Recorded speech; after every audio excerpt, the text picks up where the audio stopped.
Hello everyone and welcome back to another Wizard101 ranked video. Now, I know, it seems like I'm doing a lot of these. Is it because I'm lazy? Maybe. Also, I need to take these off because you can't see my eyes at all. Is it because I'm lazy? Maybe. Maybe not. That's up for you to decide. Today, I'm going to be doing a ranking of all of the introduction quests to every world, like the first quest of every world, first quest line, quest arc kind of thing. And I'm doing this specifically because I got a request for it, but also because I thought it was very interesting because it's a different way to rank them. We've seen different worlds so far ranked based on their difficulty, based on how much I like them, but not how much I like their first quest, which is definitely a different ranking. So that's what I'm going to be doing today. Let me know if you disagree with any of my opinions today. Also, if you enjoy the video, drop a like at the sub button. Maybe drop a channel membership as well if you want to support me. $5 a month isn't all that much, but it's definitely a lot for me. So let's get right into it. Starting with Wizard City, the introduction quest line, I'm probably going to be considering for Wizard City to be Unicorn Way, because it's definitely a shorter quest line and it's kind of sums up the game. If this was the old Wizard101 or Wizard City quest line with Unicorn Way, it would probably be an S tier, but now it's more of a tutorial, and I dislike that immensely. Going through it again, I think it's rather, I liked figuring it out on my own with the tutorial tips. I don't like having my hand held through the beginning of Unicorn Way. I like the old Unicorn Way better, definitely. I'll put this in the B tier. It's definitely not the worst for new players, but I think personally I like the old one much better, where they kind of just threw you into the mix of things and got you started. Obviously, as a kid, I never had trouble figuring it out. I don't know why they changed it, because I don't think anyone had trouble figuring it out, but it's not the worst in the world. I think Unicorn Way is a really good introduction to the game, shows off the features of the game very well, and will introduce new people to Wizard101 and get them hooked. I like it. It's just not an S tier like it used to be. I think now it's significantly less iconic. So, B tier it is. Next is Krakatopia, and Krakatopia, the introduction quest line, is definitely going into the world and helping Professor Winthrop.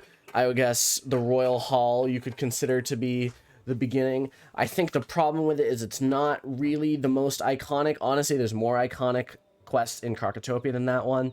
I think it's just kind of, you make the rubbings, if you guys know what I'm talking about in the Royal Hall. Definitely not the worst quest. I would honestly consider Hatchel Dim's quest line to be more iconic, which is a beginning one. So I'll put this in the D tier. It's kind of meh, but it's still not the worst. Marleybone is next, and Marleybone I find to be a bit more iconic, going into Private Kinchley and then finding out that the Croconomicon has been taken and you need to help them save the streets. I guess realistically, if you're talking about first quests, I guess you can consider Baxter to be part of the first quest, and I thought Baxter's quest line was really fun and really enjoyable. Definitely this, turntail kind of cat that can help you get information that you need, and he's being kidnapped because he's trying to give information to you. So I think Marleybone is definitely above Krakatopia, but below Wizard City, probably a C tier. I think the issue with it is the fact that it has obviously some, it's not super in-depth. I really, when I'm saying introduction quest line, I'm meaning kind of the first area of the game, first street, first anything, what I would consider to be first. And for Marleybone, the first area is Hyde Park, and it's not the most hefty introduction. If we considered all the way up to the Ironworks the introduction, which is kind of a third of the world, so I wouldn't really consider it the introduction, then maybe it would be a bit higher, but I think that that's where it deserves to go. Next on our list is Wisteria, and I actually really like Wisteria's quest line. I think it's one of the best quest lines in the game, just because it's interesting. It's iconic. If you don't remember doing it, I don't know. I do, as a child. And Wisteria is really fun. I liked the Triwizard Tournament arc. I think the most iconic part about it is actually getting thrown into the tournament, right? Going to Miss Dowager, and then being introduced to all the professors. I think that that's really cool. And I remember as a kid being like, whoa, Ember School? I wish I knew that. I would put it above the current day Wizard City in regard to introduction quest lines. I think it's really fun, and it's a good way to introduce Pigswick Academy to you. Aquila. Now, Aquila, for me, is actually going to be the first S tier, because it goes right in. You first off start off going to Romulus, who is absolutely brain dead still, but he's learning, and he tells you of a chariot to go to the Immortal Games, as described by Cyrus Drake. And it's really this fantastical and mythical event that you've been invited to. You go there, and Silenus the Centaur says, yo, the Immortal Games, kind of a big deal. Go learn from my daughters. We do that, and then we go fight Zeus. Very iconic, very interesting, and honestly, it's one of the most drawing quest lines in the game, in my opinion. I think Aquila's always has a special place in my heart, but it's definitely has a really special quest line. And actually, this is working out so far. I have one in every category, but I don't know if that's going to change. I think it is, because I don't think Mushu is going to go into E or F. So, Mushu. You just get done beating Big Ben, and you go in, and you're welcomed by 2 cows who are like, yo, what's going on? You need to go to the Emperor. Mushu introduction, in my opinion, is one of the best in the game. You go in and you learn to speak with the Emperor. You need to pass the 3 trials, and the only other person to ever pass the 3 trials in Mushu is the Emperor. Everyone else either passes 1 or 2. So it's kind of a way to kind of show that it's supposedly impossible, and you do it. So I think that that's really cool. I've always really liked it. I would consider up there with Aquila. It's definitely an S tier for me as an introduction. I've always found it a drawing introduction, and finding out the Emperor has been poisoned in the end is a great twist. Or not poisoned, but he's kind of been cursed, possessed, that kind of thing. So learning about that is really interesting. Really like it. Definitely put it up to an S tier. Next is Dragonspire. Dragonspire, the introduction is fighting Cyrus Drake to prove yourself worthy, which is obviously another iconic fight. And then you go into Dragonspire itself, and you go to the library, learn about the thing, and then you need to go to the Plaza of Conquest. I think if we consider it, I think it's definitely a good introduction to the world, especially with Cyrus. I think that fighting Cyrus to prove that you're worthy is definitely one of the more iconic fights in the game, and it's really fun, very interesting, and it definitely makes the world interesting. Now, Grizzlheim and Wintertusk. Wintertusk I would probably put into F tier. Wintertusk doesn't have a very special introduction, in my opinion. It's actually kind of a boring introduction. You just kind of go around for a while, find that there's people who's been frozen, and then eventually you get to Grandmother Raven. Personally, not my favorite. Grizzlheim isn't honestly that much better. I think that if you considered the introduction questline, the level 20, or the Balder Gold Pause quest, the early level, it's kind of boring as well, just going to the merchants. I honestly think I'll put it in E or F. I'll put it into F tier, actually. I think, don't get me wrong, the rest of the story is great, but we're talking about the introduction quest line right now. And the introduction quest line is you walking around to random merchants and being like, hey, you want to trade with Wizard City? And they're like, sure, I'll trade with Wizard City. And then you're like, okay, Mr. Teddy Bear, calm down. So, you know, I just don't consider it to be that interesting. Wintertusk isn't even that much more interesting either. Again, this isn't a reflection of the actual quest lines and storylines. I think both of them have good storylines. I just think the introduction's kind of weak to both of them. So, yeah, that's that. Next is Celestia.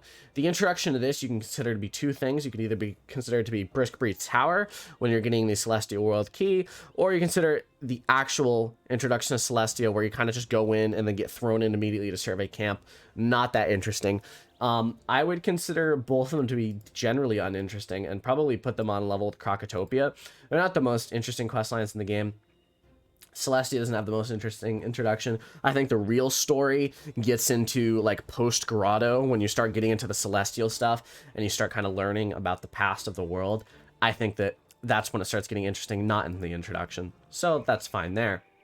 Zafaria, in my opinion, is actually a really good one. You enter, you find, or first off, you get told by Merle Ambrose, a bunch of students are missing. You're our only hope. And I'm like, okay, I guess. So you need to go save the students. I believe you go in, you enter, what is it? What do? You find Inyanga White Stripes, and he's like, hey, you need permission before you can go to Savannah. Actually, it's not that as interesting as I thought. Honestly, that's probably less interesting than Celestia, now that I think about it. The only interesting part is the fact that the missing students are there, and then you need to go find them. Really, then they just kind of tell you you need permission of the counselors to go into the other streets, and that isn't the most interesting thing in my opinion. So I think that that's fine there in E. Definitely, honestly, it's probably less. It's probably equal or less than Celestia, in my opinion. Actually, Celestia can be down here as well. I think that that's fair. Next is Avalon, and God, this one's great. I would put this in S tier immediately. Morganth breaks into Merle Ambrose's tower, or is that? Wait, is that Azteca? Wait, let me pause. I need to figure out which one that is. Okay, I was right. But I did miss a part where you need to go fight that Jade Oni in the beginning. You go to the Mushu, learn about him, prove you're worthy by removing that Jade Oni, and then Morganth comes, and she's all like, curse you, Merle Ambrose, and then Merle Ambrose banishes her. Definitely, for me, it's an S tier questline. I remember loving the Morganth getting banished. I thought it was really cool. Definitely a good introduction to a world, and I also love the world in of itself, so I thought that it's definitely a questline that drags you in right away. Really like it. Azteca is another interesting one, and honestly a good one in my opinion. I would put it right up into A tier with Dragonspire. I'm actually going to move Wisteria down one tier because I feel like Wisteria is a bit too high. I think that that's more fair.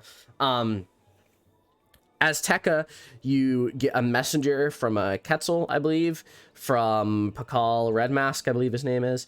And basically it's saying Azteca's dying, getting plagued by Morganth, help. And basically you go to this old archaeologist's house and learn that you need to get the spiral key to Azteca. He kind of gives it to you. I believe you fight some enemies, and you go to Azteca, find out it's dying. I really liked this quest line. I thought it was really cool. I really liked the messenger in the beginning and going to that guy's house. I thought it's really iconic, really cool.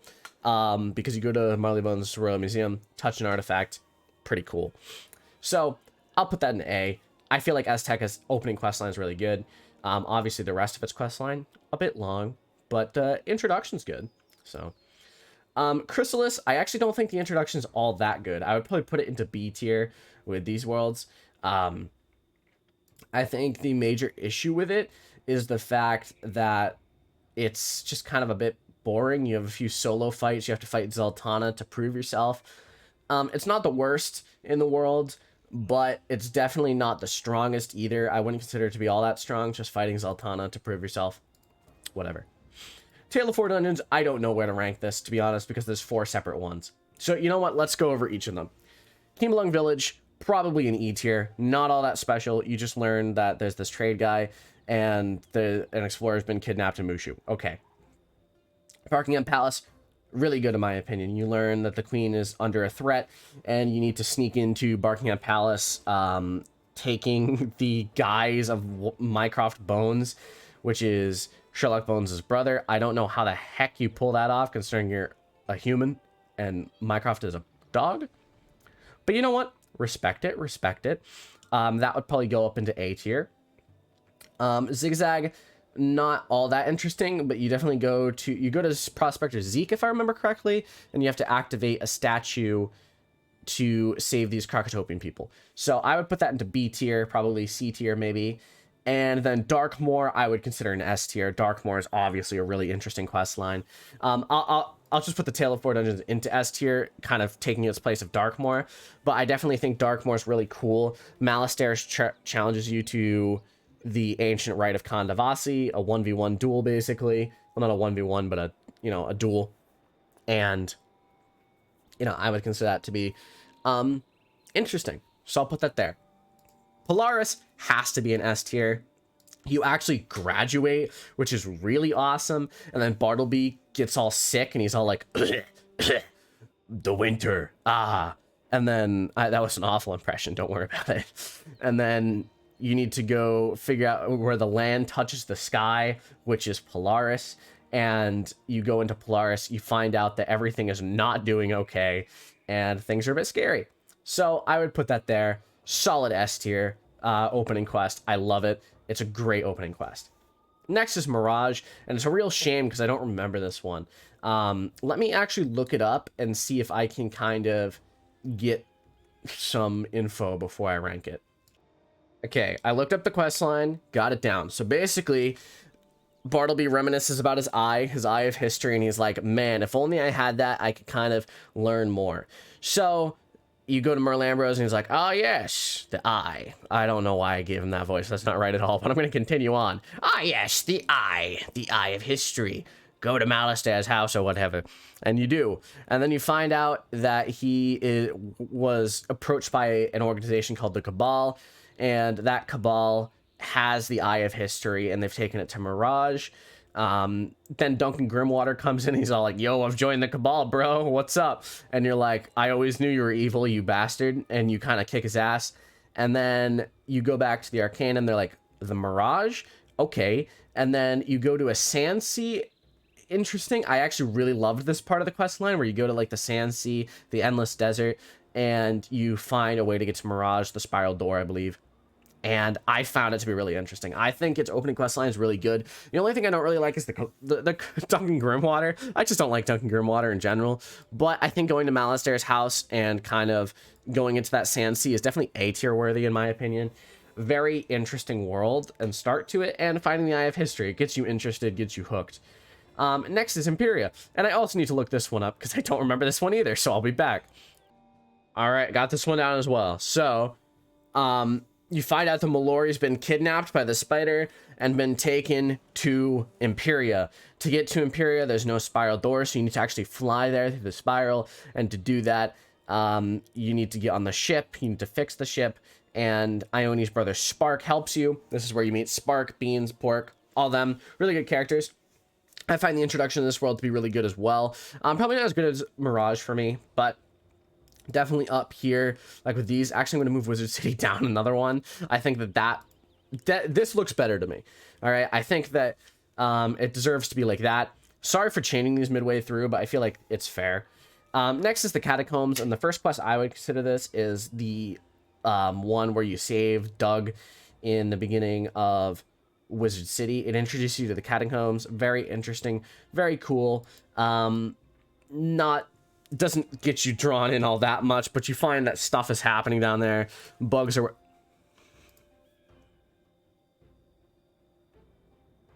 Okay, didn't reset. We're all good. I accidentally pressed the back button on my mouse because my mouse has like these buttons on the side. Don't know if you can see them, like right there next to my hand. And I accidentally pressed the back button. Anyways, I'm probably going to put the Catacombs actually right down here. I think that that's fair. I think that the Catacombs isn't actually that interesting of a quest line in of itself. I don't think any of the quests are all that interesting. I just find them to be kind of boring. The only thing that's cool is kind of like the Dragonspire guys coming to Wizard City. I don't know. Don't know much about it. I just don't find it to be that interesting, to be honest. And that's further in the quest line anywhere. We're talking about the introduction. Introduction saving Doug. Okay. It's okay. It's good. Next is Caramel, and the way that you get introduced to this is introducing my favorite guy, the Von Trapp, Mulwerk Von Trapp, I believe, and he's the musicology professor. They're like, the Arcanum has a mole, and then you find out that he's actually a mole, and he's from Caramel, and some shady stuff is happening in Caramel, but the Cabal wants to make peace with the wizard because you beat Grandfather Spider, and wants the Spiral to be in peace. I really like this introduction quest line. I think it's an A-tier quest line. Very good. Like it. And that's it for this list, this ranking. You can see here, it's funny. It goes like 5, 4, 3, 2, 2, 2, 2, 1. I think that this is fair. Looking back on it, I don't disagree with any of these. I think there's definitely some that are less interesting than others. You guys need to tell me your opinions, though. Do you agree with me? Do you disagree with me? Of course, people might not be as into this as I am, because not as many people I don't think are interested in the story as I am. But I'd be very interested to find out who is interested or not. I think these are all pretty fair. I think the things that people might disagree with the most are maybe Grizzlheim and Wintertusk, and also Caramel being so high. I know a lot of people don't really like Caramel. I really liked it. I thought it was really good. Mushu, people might also disagree with. But this is the introduction questline for each world. If you enjoyed, drop a like at the sub button. I know I said that in the beginning of the video. I'm just going to remind you now. But that's it. See you next video. Have a fantastic day. Thank you all for watching.